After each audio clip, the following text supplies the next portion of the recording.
What's up, guys? Thanks so much for clicking on the video. My name is Leah, and let's recap and review the final episode for season 2, Feud, Capote versus the Swans. This is episode 8, so let's get into it. Before we get into this review, I just want to say thank you to everybody who has liked the video, who has commented, who has watched it all the way through. I really do appreciate it because I know I fell off hard. I fell off really hard, but I really do appreciate it. I enjoy reading the comments, especially from people who have been sharing like information about this story, like what was happening during that time, the extra tidbits. I enjoy reading that. So again, thank you for sharing, for liking, for commenting, and, watching the video. I really appreciate you engaging with my content. But let's get into this review. Honestly, you guys, I felt like this wasn't needed. Like, I really felt like episode 7 did a good job. It tied a really nice bow around this season. So having this just doesn't, it just doesn't do it for me. But we're going to talk about it. So the episode opens up and it's 1984. And that is the actual year that Truman passed away. And so we see him going to a grave site, like he's in a graveyard, and he's going to Babe's grave. Now, I was disappointed because I'm like, as opulent and as like perfect Babe was, you would think that like her grave would be just as pretty. They didn't even have like vases on the side to put like beautiful flowers. Like, the flowers were just laid on the side of the grave. I was like, oh, they really, like, your kids could not stand you. Nor did Bill really care about you, because even in death, you are supposed to still like honor people. That's why you oftentimes see like people who have lost their children will still do like a party at the gravesite, or people will go visit their moms or dads on like Father's or Mother's Day or on their birthday or on special occasion and bring flowers and bring gifts. Like, people still care about people when they gone, but like the way that grave looked, I was like, oh, people really didn't like rock with her like that, because even her friends didn't take the time to make her gravesite pretty. So he ends up laying on the grave. He had brought flowers. He didn't like the flowers that were like placed around her grave. And so he lays on the grave and he knocks on the grave and he's like, let me in. And he's telling Babe that like, I'm 3 months sober, which is like, you can never tell with Truman. But he keeps knocking on the grave like, let me in. Like, I might be joining you here soon. So then we get this scene of Truman in New York and he's at Jack's house and he's knocking on the, he ring the buzzer and then he knocked on the door and he was like, let me in, Jack, let me in. Like, I just want to talk. And Jack opens the door and he's like, Truman, are you drunk? Are you sober? And Truman's like, yeah, I am sober. And he smells the food that's cooking. And then Truman finally meets Nick, Jack's new boyfriend. And so they're sitting at the table and you can kind of tell Truman is like analyzing Jack and Nick's relationship. But ultimately he finds that Nick is a suitable partner for Jack, in a sense. But he starts telling Jack that like he's almost finished writing answered prayers, but he also wants forgiveness from the ladies. And Jack is like, Jack is still like, why do you want forgiveness from them? Like, they are nobodies. Like, they're nobodies. Like, why do you want forgiveness from them? And Truman is like, everybody wants to be forgiven and everybody wants to forgive. And then he asks Nick, like, what do you think? And Nick is like, well, I'm the son of a bishop. So, I've always been taught, you don't judge unless you want to be judged. You forgive so you can be forgiven. And so they have like a pleasant dinner and then Truman leaves. Jack and Truman embrace, like have like a really nice hug. And Jack just tells Truman like, forgiveness is for you. It's not for them. And if they don't want to forgive you after all these years, then that says more about them than you. And I get what Jack is saying, but I guess you can't force somebody to forgive you. No matter how long it takes them to forgive you, that is their choice. But I understood what he was saying when it's like they've done so much worse to each other. But I guess in their mind it's like it was kept in house. Like it was like we did wrong to each other, but we were never supposed to let the outside world know that we were doing wrong to one another. And Truman broke like the biggest taboo by writing that column or sharing that piece of his book in the Esquire. So I get what like Jack is saying, but I also am of the belief, like I said, like you can't tell somebody when to forgive you, even though like I'd be feeling like sometimes you can, but like you're not supposed to. So we then get this scene of Truman at his apartment, and Truman has no money. He opened up them cupboards and all he had was coffee, and I think it was a box of Pop-Tarts. And he's sitting down at his his work desk, and he's writing and he's typing. He's trying to finish unanswered prayers. Or is it answered prayer? No, it's answered prayers. Trying to finish answered prayers. So as he's writing the book, we get like this dream sequence. And at first I was like, I didn't think it was a dream sequence until they started to use the code names that Truman had in his book. Like he called CZ Kiki and he called himself PB. And basically what we see is this scene of CZ and Truman meeting at like Cote, and they're like talking, and you end up seeing like Slim got stood up, but she was trying her best not to like let it bother her, but it definitely bothered her. And then Truman ends up apologizing. He was like, PB finally said, "I'm sorry" to Kiki, aka CZ. And CZ ends up being like, because Truman was like, "I'm sorry I wrote the book," and CZ was like, "No, you should be sorry that you cheapened your book, or you cheapened your talent with lies. Like you wrote lies in that book for profit." She was like, "You knew how much I wanted to be back to my old self. And you wrote this story about us that was so like primitive, where it's like all we did was drink and eat every day and we hated each other. You wrote with no nuance or care about us. And like, how could you do that when we, welcomed you into our group, into our lives? Like we thought you really cared about us." And Truman ends up apologizing again. And he said, "Well, maybe there's a way I could rectify the situation." So we see this driving sequence of Truman and CZ. Like, this is how I knew it was a dream. Cause I was like, how we get from New York to Mexico or like Texas? But they're driving, and like CZ is just standing up with the wind in her hair, just screaming, just having a good time, just enjoying herself, like getting back to her carefree, like self when she was a lot younger. And she has the painting that was like always in that back room that nobody could see, where she was painted naked, and they take it to this like rundown tavern. And the bartender's like, "Okay, like how much do y'all want for the painting?" And they're like, two like glasses of whiskey. And they drink and like they dance and have just a good time. And in Truman's mind and in the book, he feels like this is the way he could have rectified the situation with CZ, like with an apology, but also allowing her to be her true self with any like constraints, just very free and open. So as Truman is writing this book, his mom's ghost appears. And I love me some Jessica Lange. She plays a mean, nasty, condescending mother like no other, okay? And so she is picking at Truman. She's reading his excerpts of of his book. She's also encouraging him to drink, talking about it'll warm you up. And pretty much we find out that Truman drinks when his mother is around because her, like the venom she spews at him, the ghost spews at him, it allows him to like take it better. But it's just like, wow, you want your child to circle the drain just like you and die. Trippy. And so she's even still homophobic. She was like, "This is less fruity." And so he's like, "I bet you'll like the next chapter that I'm writing. It's about Lady Aine." And we find out that Lady Aine is Slim. And so they then show this scene of PB, aka Truman, chasing after Slim when she's like on the sidewalk, and she notices him, and she's like, "Oh my God, get away from me." And Truman is like, "Slow down. My legs are shorter than yours." And as a short person, I resonate with that. Like tall people be taking gallops and leaps and strides, and I'd be like, "Y'all got to slow down. My legs don't move that quickly."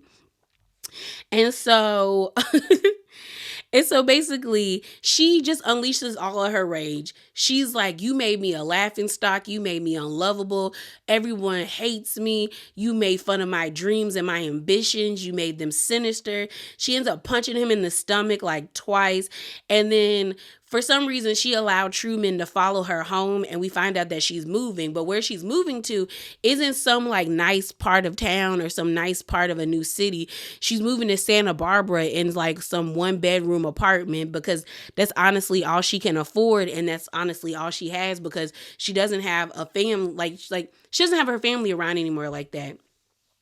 So Truman's in the house and you can tell that she's packing up and she's like holding on to one of her dishes. She was like, I don't even know why I want these dishes. And then she was like, oh, I love these dishes. I got them from China. And then Truman's like, throw it. And she's like, what? She's like, throw it, like release the rage. And so Truman picks up one of the one of the plates and like chucks it.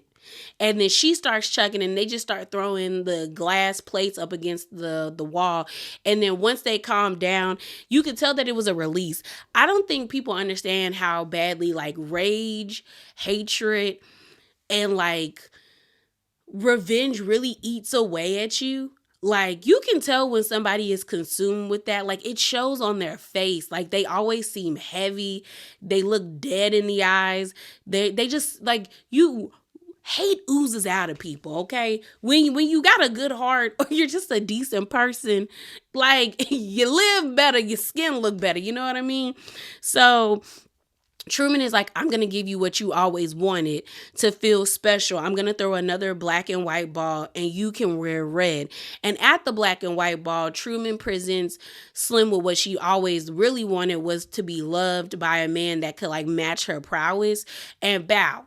Truman introduces her to him and like she rides off into the sunset. And that was his way of rectifying the situation with Slim if he could actually do it. So Truman is still writing his book at home and we get this flashback scene where Truman is like no more than maybe like 7.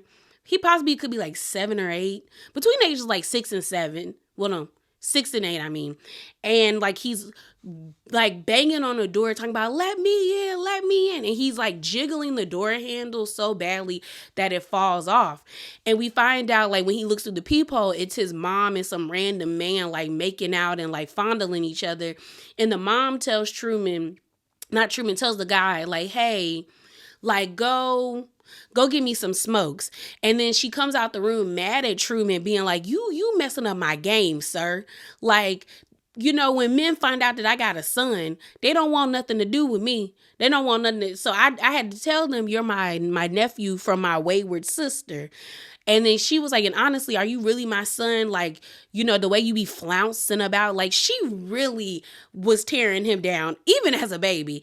And then the guy comes back and she locks him out again. And the way Truman like bites his time is just like brushing this really pretty like velvet, like I think like a coat kind of thing where I don't know how you call it, what you call them, but it's like when people wrap them around their curtains to like tie them up, and he was just brushing the little tassels on it. And so, you know, you can already tell like he was a lonely kid. Like he's the only child. His mom is very nasty towards him. So all he had was himself, really. So then he's still writing the book because it flashes back to like him writing, like back to present day where he's writing the book. The ghost of his mom is encouraging him to take pills and drink. And then he starts writing on the chapter about Lee. So it's like, you know, Peabody and Lee. So like he goes, I said Peabody, PB and Lee. So he goes into Cote. He sees Lee and her new husband sitting at like one of the booths, and he goes and sits down. We find out that the husband is a mean like gay man who said he just be cheating on Lee, but it's like everybody knew he was gay, so it's kind of like Lee is a laughing stock for marrying him because it's like, girl, like everybody know, like you knew too, so it is what it is. So then Truman is like, you know what, Lee, here's my sorry to you. So he presents her with her memoirs, basically giving her something that her sister doesn't have because Lee always felt like she was in her sister's shadow, as well as she always felt like her sister was always taking things from her. And y'all told me in the comments below that, Jackie, the boys wanted Jackie, but they settled for Lee at times, which is kind of messed up. Well, not kind of, it is messed up. You don't ever want to be somebody's second choice, especially when it comes to your sister. So then Truman's like, here's the memoir. Lee is taken aback. And then he was like, you know what? I can help you with this mistake. We can, off your husband. And she's like, are you sure? And so Truman ends up doing this montage where we see them making this concoction where it's like nitrous or something. Whatever. They put drugs in this man's like cigarettes. And then they then they put it like they liquefied the substance, and then Lee, I think, injected it with him, as well as when he was taking sleeping medicine, and the man died. And I said, what is this? What is this? What's going on? So after Truman and Lee commit murder in his in his book, we get this scene of Truman like sitting down on the couch, like taking a break from writing. And his mom is like, how come you never wrote about me? How come you never wrote about your black swan? Like, I'm your mother. I'm demanding that you write about me, which is crazy to me because it's just like, you didn't like him. You don't like him. You belittle him. You always are ragging on him. But yet your child is talented enough, and you see the talent in your kid, that you want him to immortalize you in his own words so you can live on forever. Like low key, high key, if I was Truman, I would never give that the apparition or whatever you want to call it, the ghost of his mama, satisfaction. Or if my real mama, like girl, rot in hell. That's my energy that would be to that lady, okay? So he has this flashback because the mom is like, why have you never write about my unaliving myself? And Truman is just like, because I don't want to. Like, you could tell that it hurts him to write about it. But we get this scene of where we actually see what takes place. And it's Truman's mom arguing with, I guess, her latest boyfriend or her husband. And she's like, you're leaving me? How dare you leave me? And you're having affairs and all of this stuff. And he was like, of course I am. You always drunk. Like, I'm tired of being around you. And she was like, if you leave me, you're going to be paid. You're going to pay for it. And then we just see her guzzle down a handful of pills and pass out on the floor, where she ultimately she passes away. And Truman is sitting on the couch looking at her. And Anne is sitting next to Truman. And she was like, you always said I remind you of your mother. And Truman was just like, I could see the weight of everything on you, and that's why he spoke about her so cruel. And then she was just like, Truman was like, would you ever be able to forgive me? And she said, no. She said, some things are just unforgivable, which I was like, that's real. That's real. You know what I mean? So Truman is just kind of just looking in horror as he watches his mom pass away. And Anne is like, you destroyed those friendships. You destroyed the legacy that was Colt and everything. And maybe you did it subconsciously as a way to avenge your mother. But at the end, the golden age of high society is gone because of you were the catalyst of that. So you gotta, take ownership of it, bro.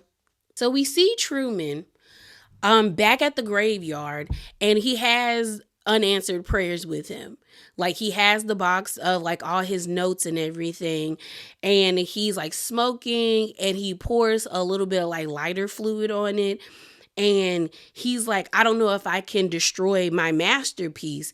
And Anne is there, her ghost pops up, and Anne's like, the book or your soul, Truman? The book or your soul? Get rid of it. And so he lights it on fire, and he kind of just watches it as it burns away. And then we then get this scene of what we saw last episode on the day that Truman tried to drown himself. And so he's sitting at Joanne's house in California at the poolside, and she's like, you got your alcohol, you got your smokes, you got a firearm, you got everything you need, you got your notebooks ready for you to do your work. And she's like, what else? Anything else you need, just let me know. And they embrace, and she leaves. And then we get the scene of where Truman jumps into the water. The notepads are all around him. We see Joanna pull him out of the water. and she's like doing CPR. He coughs up a whole bunch of water, and she's like, Truman, oh my God, what were you doing? What were you doing? And then we know ultimately he passed away, and she's on the phone with Jack, telling Jack, he's gone now, and like, what do we do, Jack? Like, he's always there to tell us what to do. Like, what do we do? And she's like, who's gonna do, like, do you want to do the memorial? And Jack's like, no, you should, because you were a lot closer to him in the end. And she was like, he was surrounded by all his notepads, and he was like, were there anything on it? And she was like, just mumbling, but he kept saying a dream, and then something about,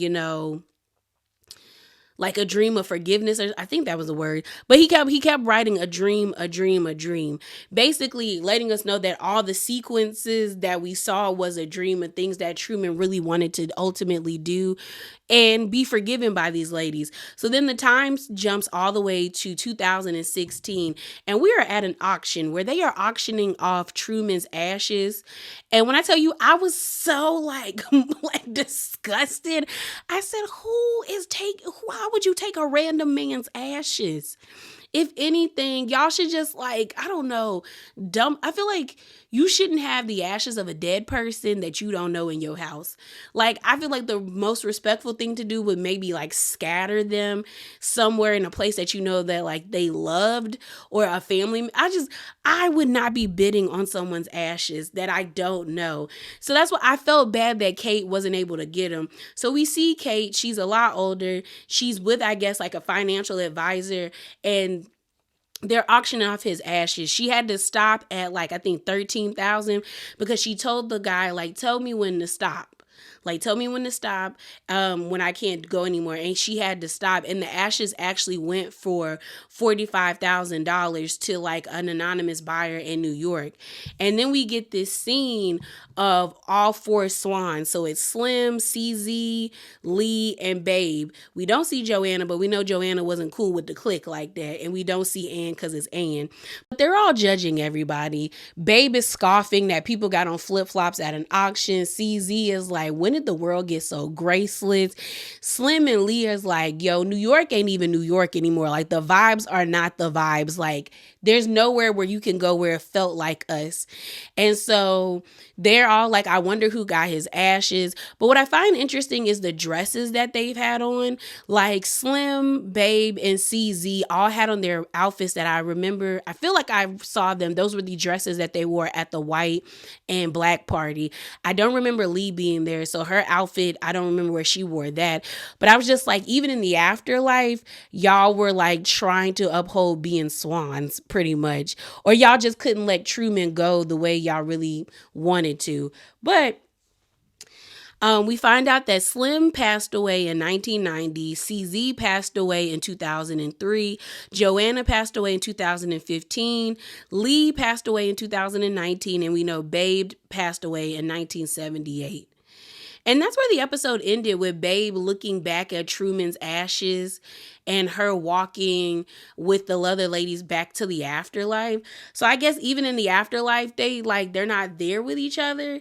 But I would think they would be, because that's how they ended the last episode. It was of them walking on the beach together. And I thought that symbolized the afterlife of them, finally forgiving each other and being back to being who they used to be. But hey.